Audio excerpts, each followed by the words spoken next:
This is Travis with Holden Advisors, and we often talk about the poker playing that happens during a negotiation. So I thought it would be fun to play a little cards. So the first thing we need to do is understand the rules of the game. This is one of the most common mistakes that salespeople make. Companies, excited about being invited to the table, take the first card that's dealt to them and run off to make a deal. They never even stop to consider that a game might be playing or that there are more cards on the table.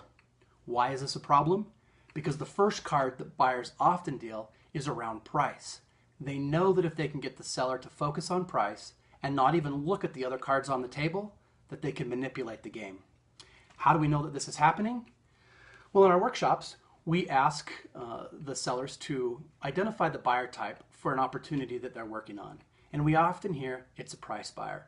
They're beating us up on price and they're threatening to switch to a lower cost provider. At the end of the workshop, we ask them to evaluate that same opportunity. And often, with smiles on their face, they admit we've been played. The customer isn't going to switch. They haven't switched in years, and they need our products and services to be successful. This is a common realization in our workshops. When participants realize that a game is being played, it opens their mind to an infinite number of possibilities and opportunities. It's no longer about price.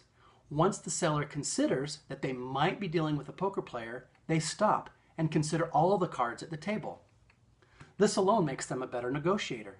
And when they stop to listen to the customer and look for the tells that indicate the game that they might be playing, they also see that they might have more cards than the buyer is willing to admit. So let's look at some of the cards or the realizations that the sellers make when they stop to look at all the cards. First, that the customer has already chosen a supplier and it wasn't about price. That the customer is unwilling to remove valuable services even though they express no interest in them.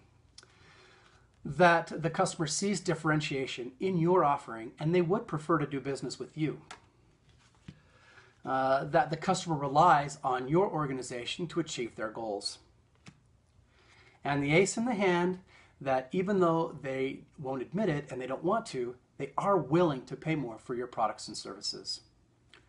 Armed with this insight, sellers approach the negotiation with more confidence and are better prepared to defend price rather than to justify price. So let's talk about a common question that we get in the workshop. What if I'm wrong? What if I assume that my customer is playing poker with me, but they're not? Well, that's the beauty of the game. When you understand the rules, you can play with any number of different strategies. If your customer's not playing hardball with you, there's no indication that you should either. But you're still playing with a full deck of cards and an understanding of the rules of that game. Here is an example that illustrates this point. After a workshop, one of our sellers took the opportunity to understand all of the cards and the options of their opportunity. They then sat down with the customer and began to explain the options that were available. When the customer started to push back on price, the seller automatically assumed that they were a poker player. And so their response was, yes, we can achieve that lower price. And it includes everything here except for these value-added services. The information the response from the customer was informative. The customer said, I don't understand the difference between the two. Why should I pay for those additional services? This gave the seller the opportunity to explain the impact of the value-added services on the customer's organization. And then they gave them the choice. Do you want the better hand or do you want the lower cost? Sharing these insights with the customer actually strengthened the partnership with what turned out to be a value buyer. When we understand that negotiation is a game and we recognize the tells that indicate the rules your customers are playing by, you remember how fun selling can be. And you remember that your most powerful position is when you are defending price, not justifying it. I hope you've had some fun with our cards today. And if you're having difficulty recognizing the games at your table, give us a call. We'd love to deal the cards at your table too. Check us out at holdenadvisors.com.